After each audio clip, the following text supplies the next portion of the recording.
You're listening to the It's a Tech podcast, an engaging conversation about game-changing technology solutions being advanced by the state's Office of Information Technology Services.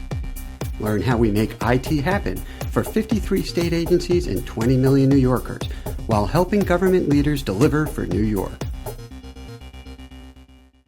On July 19, 2024, a faulty software update by cybersecurity company Crowdstrike took down millions of Microsoft Windows operating systems all over the world. It caused computers to crash and lock, displaying the so-called blue screen of death.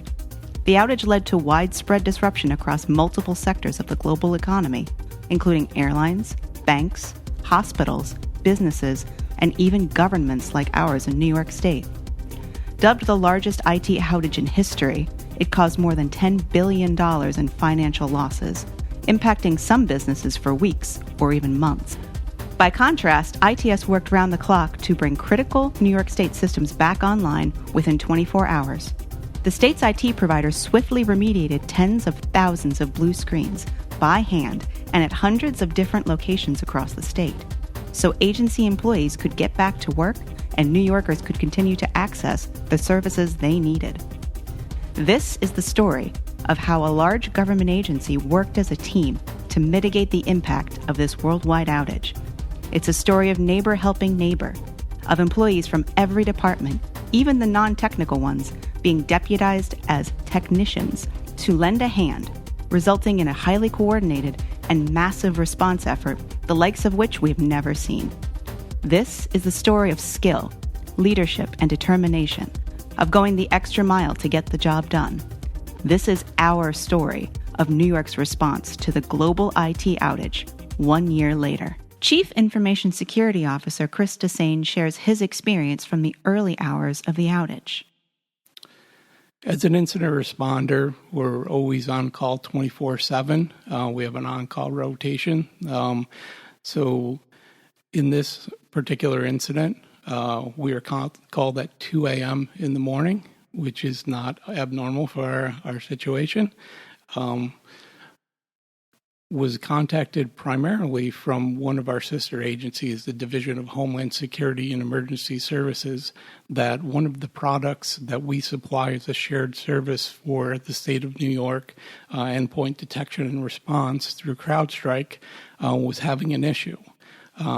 So in response, I called into our ITS bridge to find out there was a SEV1 already started within the New York State Information Technology Services, and called in. And our role as cybersecurity is to find out if there's a cyber component, if the threat actor is working against the state of New York. So got on the bridge and found out very quickly that ITS had already identified that the security component that we supplied to the state was having an IT failure, and it was not a bad actor threatening New York State. So at that point, the security event turned into an IT event and a recovery event. So the Office of Information Technology Services and our operations staff took over in recovery of the systems that were locked up for the state of New York. As the situation developed, Joe Miller, Deputy Director of Workplace Services, helps coordinate the ITS response. So on Saturday morning, I got a phone call that I needed to jump on an emergency call. At that time, we determined that the CrowdStrike issue was a viable issue throughout the state. And at that time, we decided it was about 25,000 machines that were incapacitated due to the CrowdStrike issue. I'm responsible for all workplace services staff across the state, about 350 individuals, but on a Saturday and into Sunday, it's hard to get a hold of staff, but I was able to get a hold of quite a few of them. And we started doing some emergency calls once we had the procedures in place in order to get this remediation. Fortunately, this was something that I have never seen before, that we actually had to go to each machine physically and touch it. We couldn't do things remote. It was very difficult to do it over a phone call or anything like that. So we had to dispatch staff out to hundreds, if not thousands of locations in order to remediate a lot of these machines. once I realized how big this task was, I started a Teams channel for information gathering and information dissemination. As the hours built throughout Saturday and into Sunday, we started getting more data for staff to access. We started determining emergency locations, hospitals, medical facilities, OMH, DOH, OPWD, areas that had a very heavy medical presence, and wanted to address those first and get those out for priority sites across the state. As time went on through Sunday, we realized that, we needed more people, so we started doing more calls, trying to reach out, email, phone messages, text messages, whatever we could do, and started having daily cadences. I had 2 cadences a day. I had one at 12 o'clock and I had one at 4 o'clock. The first cadence had about 45, 50, 60 people on it at noon on Monday. At 4 o'clock on Tuesday, that grew to about 150 people, 200 people. All of a sudden, I'm getting phone calls, I'm getting emails. How can I help? Didn't matter who it was. I had grade 14s, grade 18s. I had people from network, customer relation managers, their teams, executives. At the time, Jen Lorenz called me and said, "Where do you need me? What do you need me to do?" So this progressed over the couple days that we were dealing with this. Once we kind of got a cadence. And the cadence was great because everybody knew you jumped on the call at noon or you jumped on the call at 4. You got direction. We had a team site with all the machines and all the locations that we knew of that people could visit and see and kind of strategize out in the field. Hey, I'm going to go here, here, and here. And somebody else would say, okay, I'm going to go, these locations. Some of these locations, a lot of windshield time, 30 minutes in the car to go into a location and fix one machine. Luckily, not all machines were affected, so we had about 25,000 we had to deal with. The Teams channel was probably the most important thing we did. That is what prompted chats, ideas, communication. Where are we going? Who's going where? Where are we at? What's our percentages? How close are we? Because, of course, I was being asked quite a bit by Jen and CIO and Chamber, where are we? So that was something that we had to track quite a bit, and the only way we could do that was through a shared communication channel, and we did Teams. That Teams site's actually still up. Non-WPS staff, workplace services staff, started coming on board. Everybody wanted to be a part of this, which was pretty incredible. People really wanted to help. What do I need to do? Where do I need to go? Some of the things that we had to do, which I worked with finance, I worked with some of the other leadership team, we had to get some of the roadblocks out of the way. People were worried about, hey, am I going to get overtime? Yes, I got overtime approved right there on the spot. Hey, am I going to get mileage? Because everybody was using their own vehicles to drive all over the place. Unfortunately, OGS has these rules that if you drive over X amount of miles, like I think it's 60 or whatever it is a day, you have to rent a car. Well, people aren't going out and rent cars to go to all these locations. So, part of my job was to try to run block for a lot of these individuals and clear the roads for them. So I did that on the back end, which had, a good accountability for the back end people that you didn't see, finance, management. That kind of cleared the way for a lot of these things that I spearheaded. Everyone was involved. Everybody got into the office. I canceled telecommuting for, I think, that whole week for all 350 plus staff across the state for WPS. And nobody balked about it. Everybody was a team player. And this is where I was actually very, very impressed that the ITS staff, they all stepped up. Everybody stepped up to rectify this problem. And they took kind of like a personal gain in it. Like, I'm doing something really good here. I'm helping people. A lot of people never get out into the field. A lot of people don't go to the users. A lot of people didn't know we have over 2,000 locations in New York State, whether it be residential facilities for OPWDD, halfway houses for OMH, whatever. Nobody knew about a lot of these locations. So it was very interesting for them to understand how big the state of New York is and how big the population of users we really support on a daily basis. So it was kind of a wake-up call for a lot of them, like, wow, we really do a lot for a lot of people.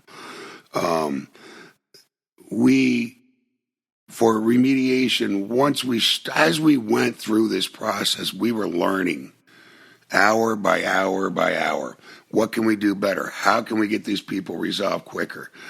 We started standing up walk-up sites. We did it here in the Plaza. We did it in Buffalo. We did it in Rochester, to where we got email blasts out to all state users. Hey, if you're having a problem, you can go here.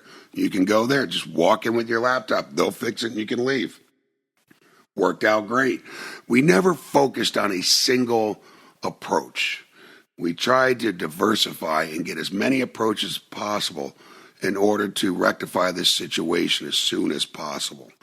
And like I said, as we move forward, we found new ways of remediation. Found out that, hey, if somebody reboots their machine 8 times, it's going to grab the new package and it's going to be fine. We actually don't have to go there. But still, staff have to be on the phone, talking to users, calling users, tracking down users. So that in itself, for 25,000 people, is a challenge.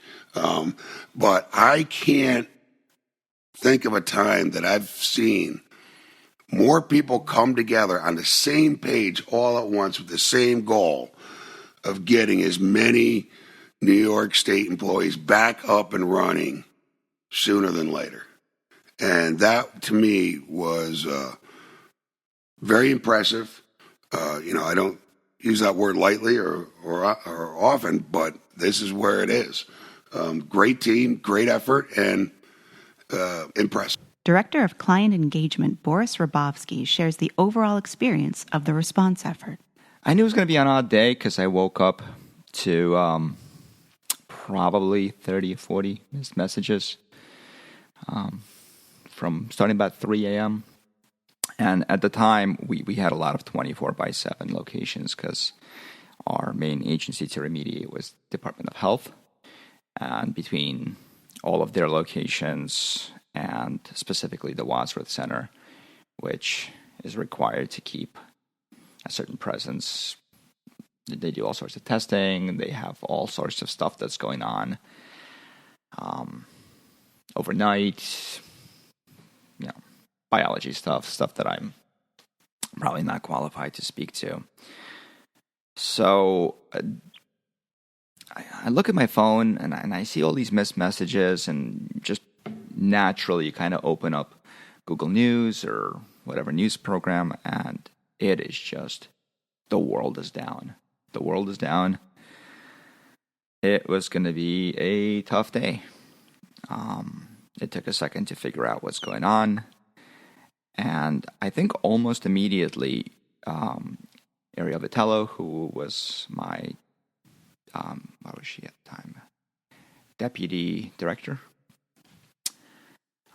We got on the line. We got a Teams chat going, trying to put together a response immediately. I think I want to throw some shout outs to the wonderful team I had around me, specifically Bart, Bassam. I'm sure I'm missing all my staff, but everybody in that, what was formerly known as the Zone 18 team, and on my CRM team, some James Dennis and Russ and all of those folks definitely came through. I think we did it differently. So I know there was a main call going on for everybody all at once, and we had in DOH alone probably 3,000 machines. So there were machines that we needed to go and address immediately because they were running, like I said, they were in the middle of running some scientific program, or they were gene sequencing, or something that was public safety or health related. So immediately we sort of engaged the agency and we said, look, we can't have bodies everywhere. We're going to go and, I went with my team and we immediately started going through Axelrod Institute and the other Wadsworth locations in the Corning Tower. But we knew that a general response is needed, especially on Monday. Come Monday, everybody was going to come in. We can do whatever we could over the weekend between access, between who needed what, and setting a priority. But come Monday, we needed to have a serious response.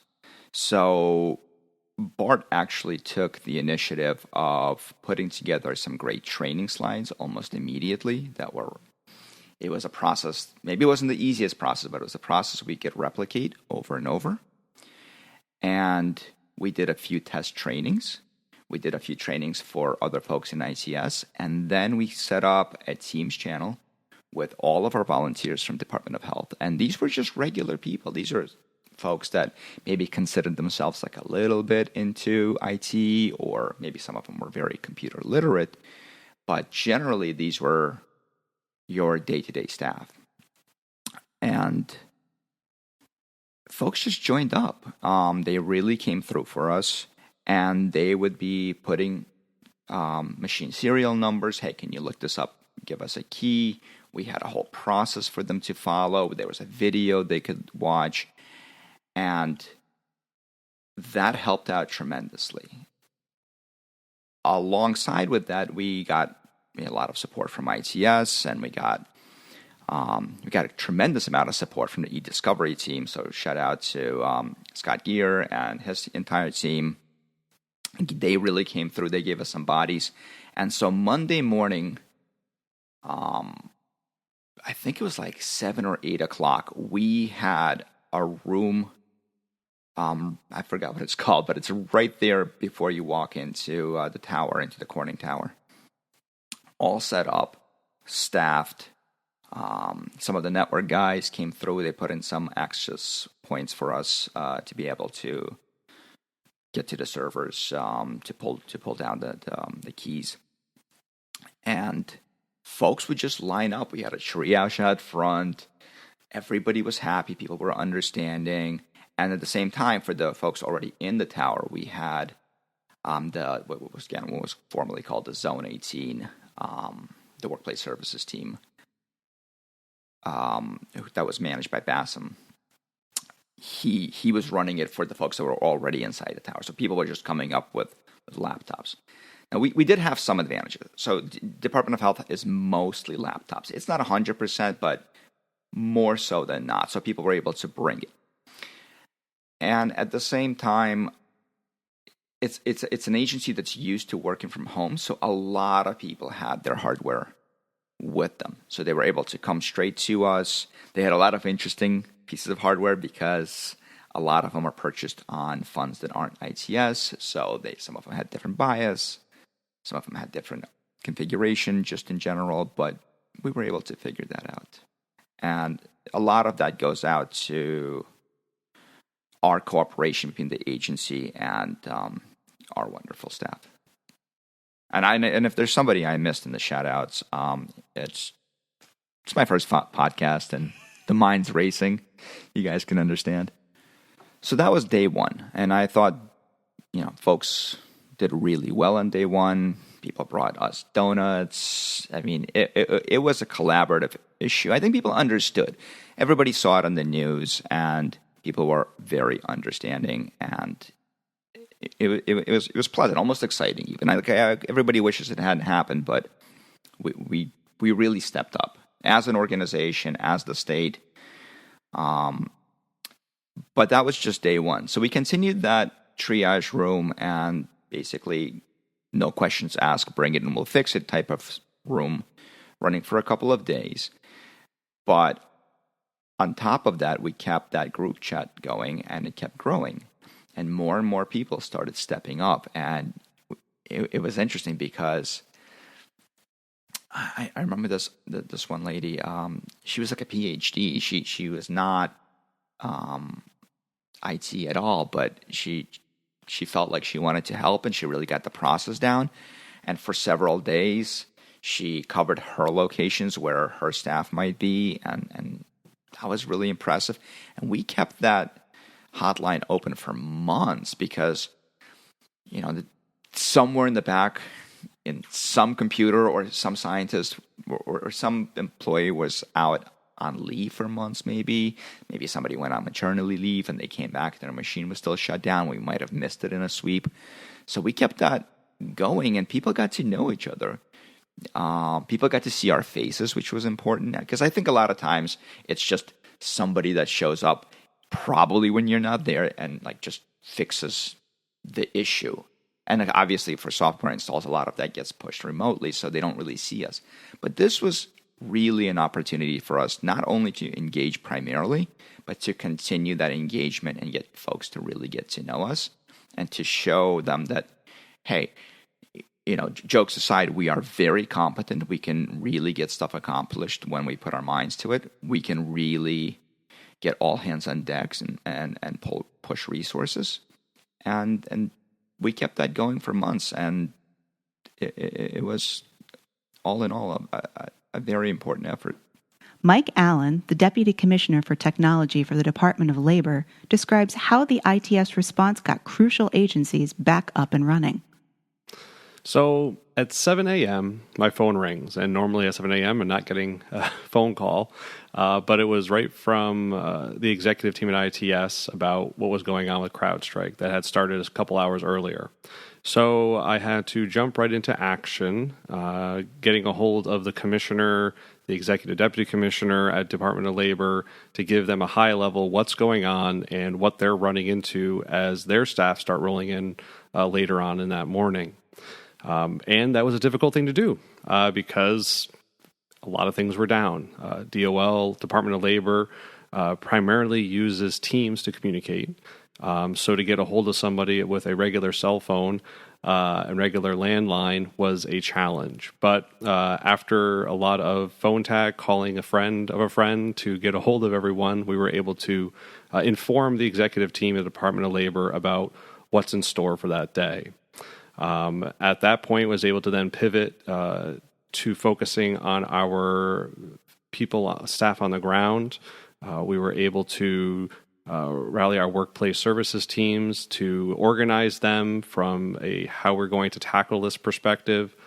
We have a couple main offices in Endicott as well as up here in Albany as really our two main ones, which is where the call centers are. So a large staffing needs are handled there. And so we had to start rolling that day, pulling people together, organizing a plan of how we're going to find all the machines that need to be addressed, and implementing the fixes. And the fixes kept changing throughout the day as we better understood the problem. So by the end of day Friday, we knew what our fix was going to be as we got ready for the weekend. It was an all-hands effort. We had developers, programmers, customer care reps, everyone that was in IT that was available was pulled in. We started bright and early. Breakfast I brought in for the team, so that way we were energized for the day, and we made sure that we got right to it, going through the building floor by floor, room by room, making sure every machine that had a blue screen didn't have a blue screen. And so this continued all day throughout Saturday. We started again on Sunday doing the same thing. To ensure that staff would be able to start Monday that were impacted on Friday, they would be able to get right back to work. And then on Monday morning, we set up a triage area right in the building 12 on the floor. So any staff that had devices at home that were still having problems, they would be able to come in and we would be able to get their machine up and running that day. Similarly, we performed other activities throughout the weekend for all devices that we could find as well, staff traveling to different sites, coordinating with the business to ensure someone's there to open the door for those sites. And we were able to really pretty much be 90% or more operational on Monday morning. So DOL, Department of Labor, was able to do their mission-critical business for the state of New York. Following the swift and successful response to the outage, ITS received unsolicited and nearly universal praise from New York State employees. Here are a few of our favorite quotes. Thank you for your timely response and getting everything back on track. You did a great job keeping us informed and checking on us in person. IT Wizards, thank you for all you do. We appreciate you. Chief Strategy Officer Stacy Pannis talks about the days following ITS's response, including lessons learned. I think overall our response to the global outage as an agency was exceptional, but there's always things that we can do better. I think one of the things that we recognized very early on is that we needed to have a way to communicate without email. So my suggestion would be that you might have to go old school and use a phone tree. Also, I think it's important that we know our customers, know their critical business functions, know the systems that support them. And all of that information has to be documented, up to date, and available to anyone that needs them during a crisis. In this case, the first thing that we focused on was making sure that the systems that we needed to communicate with our customers and even internally as an agency were up and running. And then we focused on the most critical applications for the agencies, focusing as we always do on health and safety. I think the other challenge that we encountered, because we were using a lot of volunteers and we were working outside of business hours, was getting access to the agency buildings. We needed to make sure that key support staff have access at all times, and also that there's a process established for getting others access in case of an emergency. So in general, I would say that you should prepare for the worst, hope for the best, and over-communicate. I think communication is key throughout a crisis at all levels of the organization. Don't assume that just because information is being provided to the executives that it's filtering down to the lower levels and the boots on the ground, because that is not always the case. We're very proud of ITS's response to this crisis. It was really a team effort with volunteers throughout the agency asking how they could help and taking on a lot of tasks that were outside of their regular job duties. Crisis response and helping in these types of situations is one of the things that ITS does best, and our efforts were definitely recognized and appreciated by the governor and all of our customer agencies. Thank you for listening to It's a Tech Podcast. For more information about ITS, visit our website at its.ny.gov.